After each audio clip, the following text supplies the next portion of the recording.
The year was 1305, and London's streets, usually a cacophony of commerce, held a palpable tension. The cries of vendors and the rumble of carts seemed muted, overshadowed by a grim anticipation. On this August morning, a far more sinister sound would soon drown out the everyday, the bloodlust of a throng assembled not for celebration, but for an act of calculated barbarity. They had come to witness the demise of William Wallace, the Scottish knight whose name had become synonymous with defiance, a man who dared to dream of a Scotland free from English dominion. The spectacle that unfolded was not simply an execution, it was a carefully constructed tableau of terror, designed to crush not only a man, but the very spirit of resistance he embodied. Popular narratives, often romanticized by Hollywood and embellished with heroic flourishes, often sanitize Wallace's final moments, portraying a swift and dignified end. The stark reality, however, was a far cry from such noble fictions. King Edward I, the formidable Longshanks, conceived Wallace's punishment not merely as retribution, but as a chilling declaration of power, a message intended to resonate through the ages. This was to be a death so excruciating, so public, and so meticulously documented that it would serve as an immutable warning to any who dared to challenge English authority. The instrument of this terror was hanging, drawing, and quartering, a punishment reserved for those deemed traitors, the ultimate expression of judicial cruelty in medieval England. This was not about ending a life, it was the systematic dismantling of human dignity, the extinguishing of hope, and the crafting of a spectacle so terrifying that it would forever haunt the collective psyche of Scotland. Today, we peel back the layers of myth and confront the stark, unyielding reality of William Wallace's last hours. To truly comprehend the horror of his execution, we must first understand the context that spawned it. Medieval Scotland in the late 13th and early 14th centuries was a nation struggling to define itself, caught between the allure of independence and the iron grip of subjugation. The very concept of nationhood was nascent, and allegiances often shifted with the prevailing winds of survival, not necessarily driven by patriotic zeal. The Scottish Wars of Independence ignited in the wake of a contested succession, and Edward I, ever opportunistic, saw a chance to absorb Scotland entirely, viewing the Northern Kingdom not as a sovereign entity, but as a rebellious province, ripe for annexation. William Wallace emerged from this turbulent landscape not as a seasoned nobleman vying for power, but as a relatively obscure landowner fueled by profound personal loss and burning national indignation. His family had borne the brunt of English occupation, and when he unsheathed his sword at Stirling Bridge in 1297, he did so with the fury of a man stripped bare and the unwavering vision of a Scotland unshackled. His triumph there transcended mere tactical victory. It was a symbolic earthquake, proving that English heavy cavalry, the undisputed masters of the battlefield, could be humbled. It breathed life into the dormant dream of Scottish independence. But Edward I was a king unaccustomed to defiance, renowned for his brutal suppression of Welsh uprisings and his expulsion of the Jewish population from England. Longshanks understood that rebellion was akin to a wildfire. Unless extinguished swiftly and ruthlessly, it could engulf entire kingdoms. Wallace's audacious victory demanded a response not only to reverse it, but to transform it into a chilling parable. The English king needed to demonstrate, with unparalleled ferocity, that challenging his authority would unleash consequences so devastating that they would deter future generations from even contemplating dissent. The political climate of 1305 was pivotal in understanding Wallace's ultimate fate. By this juncture, the majority of Scottish nobles had capitulated to Edward's rule, pragmatically choosing accommodation over annihilation. Wallace's continued resistance rendered him not only an enemy of England, but an uncomfortable reminder of defiance to the Scottish aristocracy who had chosen submission. His capture became a matter of paramount importance, driven not only by military objectives, but by political imperative. His very existence undermined the legitimacy of Scotland's surrender. But the relentless pursuit of William Wallace spanned years, fueled by an extensive network of spies, informants, and treacherous collaborators. Edward I placed a substantial bounty on Wallace's head, effectively incentivizing betrayal. The English administration in Scotland systematically isolated him from potential sources of support. The noose tightened relentlessly as former allies succumbed to fear, enticement by wealth, or simply the primal instinct to survive in a world where any association with Wallace had become a death sentence. The betrayal, as is often the case in such sagas, emanated from within. In August 1305, Wallace was apprehended near Glasgow, almost certainly through the perfidy of Sir John Menteith, a Scottish knight who had sworn fealty to the English crown. While the precise circumstances remain shrouded in historical debate, the outcome was tragically clear. The man who had become the very embodiment of Scottish resistance was now firmly within the grasp of his enemies. His capture was heralded in London as a monumental triumph, but for Edward Thirst it was merely the prelude to what he intended to be Wallace's definitive humiliation.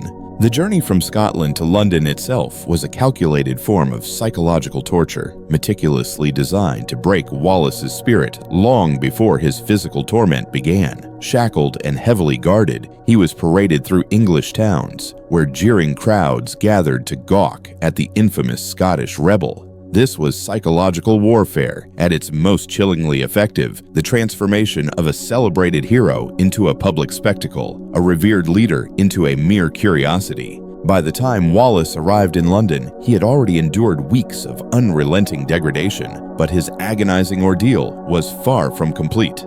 The trial of William Wallace was a thinly veiled charade, a legal farce meticulously staged to serve as a propaganda tool for the English crown. Convened at Westminster Hall on August 23, 1305, the proceedings were conducted entirely in Latin, a language almost certainly incomprehensible to Wallace. He was indicted on charges of treason, murder, sacrilege, arson, and a litany of other transgressions against the English crown. The inherent irony was not lost on contemporary observers. Wallace was being tried for treason against a king whose sovereignty he had never acknowledged. When afforded the opportunity to speak, Wallace reportedly proclaimed that he could not be guilty of treason against Edward I because he had never been, nor would he ever be, Edward's subject. This defiant pronouncement effectively sealed his doom, although in truth, the outcome had been predetermined long before. The trial was pure theater, a carefully crafted performance designed to provide a veneer of legal legitimacy to what was, in essence, a predetermined execution. The judges, all hand-picked by Edward I, had no intention of extending any measure of leniency to the man who had become the focal point of Scottish resistance. The charges against Wallace were meticulously formulated to justify the unparalleled severity of his punishment. Treason, the gravest of offenses, was punishable by the full panoply of horrors that comprised hanging, drawing, and quartering. The ancillary charges of murder and sacrilege stemming from his attacks on English soldiers and clergy were intended to portray him as a common criminal rather than a warrior fighting for his homeland. The English legal system had become a weapon of state terror, and Wallace was destined to be its most conspicuous victim. The sentence was delivered with solemn ceremony. Wallace was to be drawn through the streets of London, hanged by the neck, but meticulously prevented from dying, disemboweled while fully conscious, beheaded, and his body cleaved into 4 parts. Each element of this meticulously crafted punishment carried profound symbolic weight. The dragging signified his utter degradation, the hanging his rejection by both heaven and earth, the disemboweling his perceived spiritual corruption, and the quartering his complete and irreversible destruction. This was not merely an execution, it was utter annihilation, a ritual dismemberment of body and soul. The morning of August 23, 1305, dawned clear and deceptively peaceful over London. The city had been preparing for this macabre spectacle for days, with scaffolds erected like grotesque altars and crowds converging from across England to witness the agonizing demise of the Scottish rebel. The authorities had effectively transformed Wallace's execution into a public holiday, complete with vendors hawking food and drink to the assembled masses. This was not simply about dispensing justice, it was about orchestrating a chilling entertainment, a stark and unforgettable reminder of the unyielding power of the English crown and the terrifying fate that awaited those who dared to challenge it. Wallace was first stripped naked and bound to a hurdle, a crude wooden frame designed to drag him through the unforgiving streets of London. The route had been meticulously planned to maximize both the humiliation and the public spectacle. From the Tower of London, where he had been imprisoned, the procession wound its way through the city's most densely populated districts, ensuring that the maximum number of people would witness his agonizing degradation. The sharp cobblestones tore relentlessly at his flesh as he was dragged behind the plodding horses, leaving a gruesome trail of blood that marked his final journey. The crowds that lined the streets were a grotesque tapestry of curiosity seekers, ardent English patriots, and those who simply derived pleasure from witnessing the suffering of others. Medieval executions were very public events, serving both as a form of brutal entertainment and as stark reminders of the absolute power wielded by the monarchy. Spectators jeered with unrestrained malice and hurled refuse at Wallace as he passed, their behavior actively encouraged by the authorities, who were determined to ensure that his final moments were as excruciatingly humiliating as possible. This was state-sanctioned cruelty elevated to a truly horrific scale. The procession moved at a deliberately slow pace, maximizing the time for the crowds to swell and for Wallace's suffering to be prolonged. Contemporary accounts describe him as remaining conscious throughout this agonizing ordeal, his eyes seemingly fixed on some distant horizon, as if gazing beyond the immediate horror of his situation. Whether this stoicism was born of defiance, resignation, or simply the protective numbness of shock remains a mystery, but witnesses noted with a mixture of awe and bewilderment that he never cried out or begged for mercy, a detail that would later become an integral part of his enduring legend. At Smithfield, London's traditional execution ground, a towering scaffold had been erected specifically for Wallace's final act. The crowd gathered here was even larger and more frenzied than those along the procession route, with vendors doing brisk business, selling pies and ale to spectators who had secured the best viewing positions hours in advance. The almost carnival-like atmosphere was entirely deliberate. The English authorities were intent on ensuring that Wallace's death would be remembered not as a martyrdom, but as a resounding celebration of English justice and unwavering power. The executioner, a seasoned professional who had likely presided over countless similar killings, commenced his grisly work with practiced efficiency. Wallace was first suspended by the neck, but with the rope carefully positioned to ensure slow strangulation rather than a swift death by snapping the neck. The seething crowd watched with morbid fascination as he struggled desperately for breath, his face contorting in a grotesque mask of agony, his body convulsing in the universal dance of death by asphyxiation. But just as consciousness began to fade, he was abruptly cut down, still alive, still agonizingly aware of the horrors that awaited him. What followed was the most unspeakable part of the entire ordeal. While Wallace was still fully conscious, the executioner initiated the process of disemboweling him. Using a razor-sharp knife, he made a deep incision into the abdomen and began meticulously removing the internal organs, one by excruciating one. Contemporary accounts describe the victim's screams as unlike anything the witnesses had ever encountered, a sound that seemed to emanate from the very depths of human suffering. The executioner then held each organ aloft for the baying crowd to witness before casting it into a roaring fire that had been meticulously prepared for this purpose. The symbolism of burning Wallace's entrails was far from accidental. In medieval thought, the bowels were considered the seat of emotion and compassion. By incinerating them while he watched, the executioner was symbolically obliterating Wallace's humanity, reducing him to something less than human in the eyes of the bloodthirsty crowd. The acrid smell of burning flesh and organs permeated the air, adding yet another layer of horror to an already nightmarish scene. Throughout this unimaginable torture, Wallace remained conscious, his eyes wide and seemingly aware even as his body was systematically dismantled. Some accounts suggest that he continued to speak, though what he uttered has been tragically lost to the abyss of history. The executioner's skill lay not merely in inflicting maximum pain, but in sustaining the victim's life for as long as possible. Death was to be a release, not a merciful culmination of suffering. Finally, mercifully, the executioner moved to conclude his ghastly work. Wallace's head was severed from his body with a single, decisive stroke of a heavy axe, finally ending his protracted suffering. But even in death, the humiliation persisted. The severed head was held aloft for the cheering crowd to behold, blood still gushing from the gaping neck wound, before being set aside for eventual display. The remaining body was then brutally hacked into 4 quarters, each grisly piece held up for the crowd's inspection, like cuts of meat in a butcher's shop. The post-mortem fate of Wallace's remains was as coldly calculated as his execution. His head was meticulously dipped in tar to preserve it from the ravages of decomposition and then impaled on a spike atop London Bridge, where it remained for many years as a grim and unwavering warning to anyone contemplating challenging English authority. The 4 severed quarters of his body were dispatched to various Scottish cities, Newcastle, Berwick, Stirling, and Perth, where they were prominently displayed as stark reminders of the terrible consequences that awaited those who dared to defy English rule. This gruesome distribution of Wallace's dismembered body was far more than mere barbaric brutality. It was a deliberate act of political communication. Each dismembered piece served as a chilling message to the local population, a visceral reminder of England's absolute power and the futility of resistance. The English understood that potent symbols could be as effective as armies, and Wallace's dismembered body became a potent symbol of English dominance over a subjugated Scotland.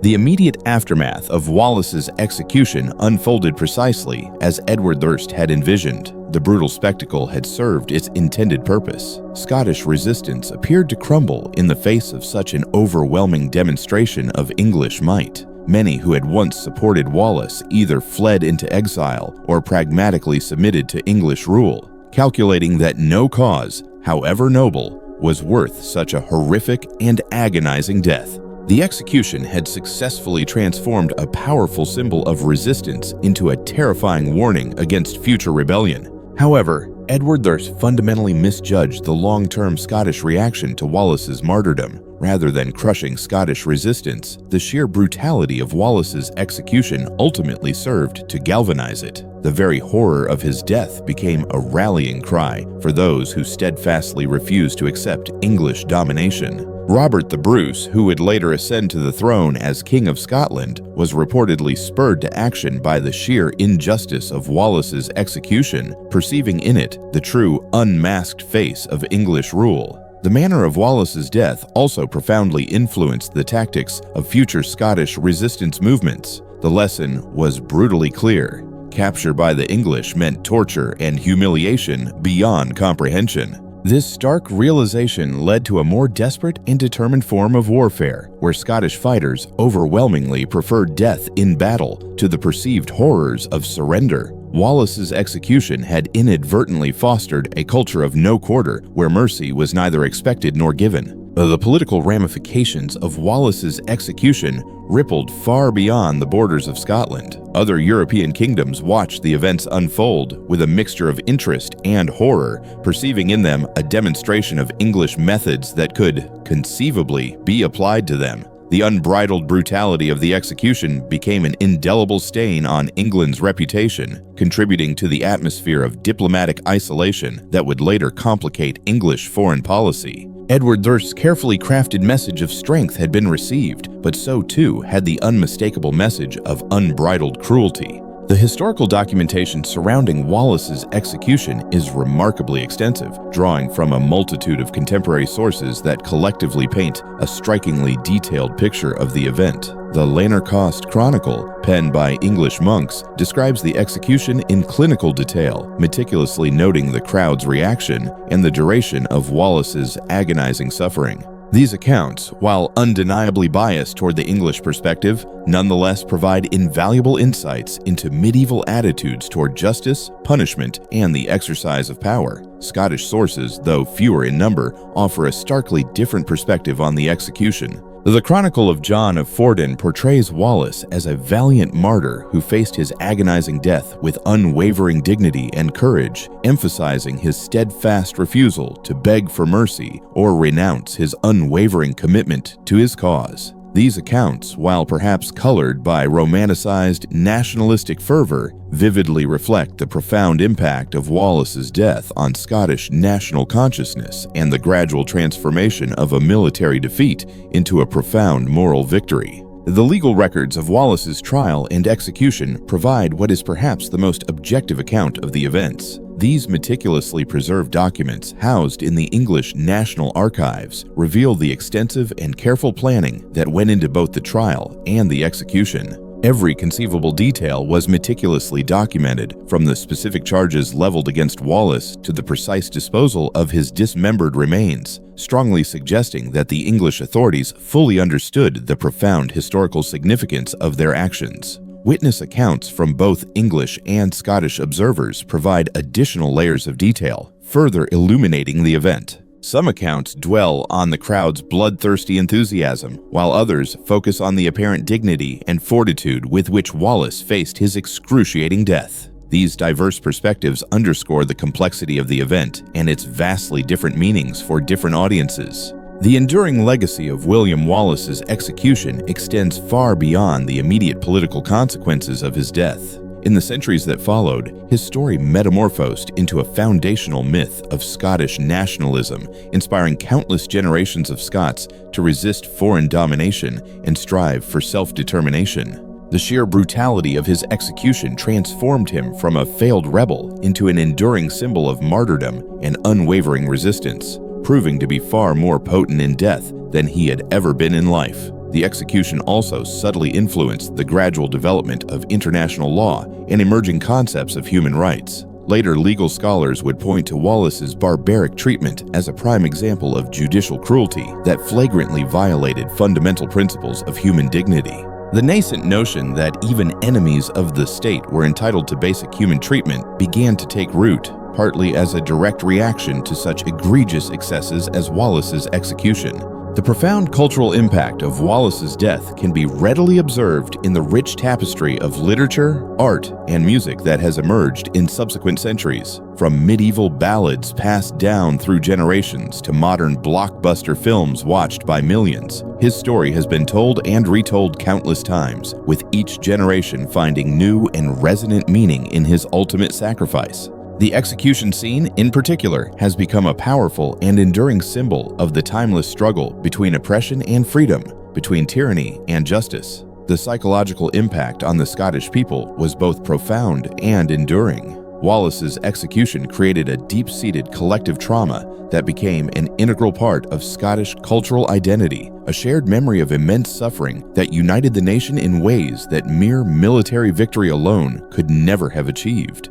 The sheer horror of his death became an unexpected source of national strength, proving that some principles are worth suffering for, that dignity can be maintained even in the face of ultimate degradation, and that the human spirit, when pushed to its absolute limits, can still inspire others to persevere. The particular method of execution chosen for Wallace, hanging, drawing, and quartering, was itself a powerful statement about the nature of medieval justice and the highly asymmetric relationship between ruler and subject. This uniquely brutal form of execution was traditionally reserved for traitors, those who had violated the sacred bond between king and subject. By inflicting it upon Wallace, Edward I was emphatically asserting that all inhabitants of the British Isles were, de facto, his subjects, regardless of whether they formally acknowledged his sovereignty or not. The undeniably public nature of the execution was equally significant. Medieval justice was, in many respects, a form of public theater,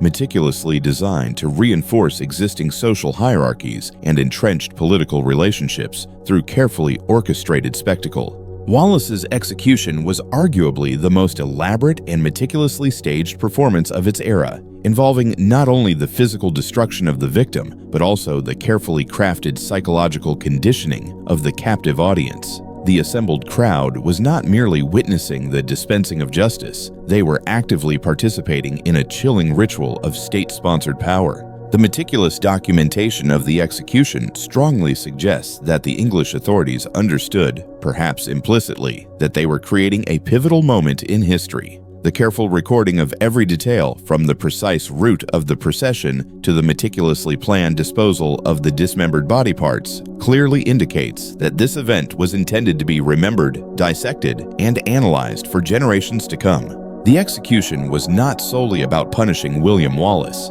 It was about crafting a powerful narrative that would serve English interests for generations to come. The international dimension of the execution should not be underestimated. Medieval Europe was an interconnected world where news, both factual and embellished, traveled with surprising speed, and where a kingdom's reputation mattered enormously. Wallace's execution was witnessed by foreign dignitaries and widely reported across the European continent, contributing significantly to England's reputation as a formidable power, willing to employ extreme measures to maintain its dominance. This reputation, both admired and feared, would inevitably influence diplomatic relations for decades to come. As we reflect upon the abject horror of William Wallace's execution, we are compelled to confront uncomfortable truths about human nature and the inherent dangers associated with the unrestrained exercise of power. The vast crowds that gathered to gleefully witness his prolonged suffering were not inherently monstrous individuals, but rather ordinary people who had been subtly conditioned to accept and even actively enjoy the systematic destruction of another human being. Their unrestrained enthusiasm for the chilling spectacle reveals the inherent capacity for cruelty that can lie dormant within even civilized societies, and which can be readily unleashed when given official sanction. The execution also serves as a stark reminder of how quickly the extraordinary can become normalized. The executioner who so skillfully dismembered Wallace was, in the final analysis, a professional, highly skilled in the art of prolonging human suffering. The government officials who meticulously organized the event were simply bureaucrats, dutifully following established procedures for dealing with those deemed traitors. The insidious normalization of extreme cruelty is, perhaps, more deeply disturbing than the cruelty itself, suggesting that the veneer of civilization is always more fragile than we might naively believe. The transformation of Wallace from a perceived rebel to a venerated martyr illustrates the unpredictable and often paradoxical nature of political symbolism. Edward I fully intended the execution to serve as a potent demonstration of the utter futility of resistance, but instead, it inadvertently created a powerful and enduring symbol of the inherent nobility of sacrificing everything for deeply held principles. The very excess of the execution ultimately contributed to its failure as a long-term deterrent. The horror was so complete, so absolute, that it ultimately transcended its immediate intended purpose and became something infinitely larger and more enduring. The enduring fascination with the story of William Wallace speaks to our inherent need for iconic heroes who embody our highest ideals, particularly when those ideals are tested in the crucible of unimaginable suffering. His execution serves as a poignant reminder that the most profound victories are often moral rather than military. That dignity can be tenaciously maintained even when everything else has been stripped away, and that the indomitable human spirit can ultimately triumph even in the face of the body's complete destruction. The story of William Wallace's execution is, at its core, a powerful story about the exorbitant price of freedom and the often unimaginable cost of unwavering principle. In our relatively comfortable modern world, it is all too easy to forget that the fundamental liberties we now take for granted were, in fact, purchased with the blood, sweat, and tears of those who came before us. Wallace's horrific death serves as a stark reminder that freedom is never truly free, and that those who enjoy its myriad benefits have a profound responsibility to honor the sacrifices of those who willingly died to secure it. Today, as we grapple with our own complex challenges to freedom and human dignity, the timeless story of William Wallace remains profoundly relevant. The specific methods of oppression may have evolved over time, but the fundamental struggle between tyranny and liberty continues unabated. His execution reminds us that there are certain principles worth suffering for, certain causes worth dying for, and that the critical choice between freedom and security is one that each generation must ultimately make for itself. The blood-soaked cobblestones of medieval London continue to resonate, even now, with the timeless message that some things are worth any conceivable price, and that the resilient human spirit, even when broken beyond repair, can still inspire countless others to valiantly carry on the fight. So, as we've explored, the story of William Wallace isn't just a tale of battles and bravery, but a stark and ultimately inspiring reminder of the price of freedom. His brutal execution, meticulously designed to crush the spirit of Scottish resistance, instead became a catalyst for it. It's a powerful testament to the enduring strength of the human spirit, and a reminder that even in the face of unimaginable suffering, the pursuit of liberty can ignite an unquenchable flame.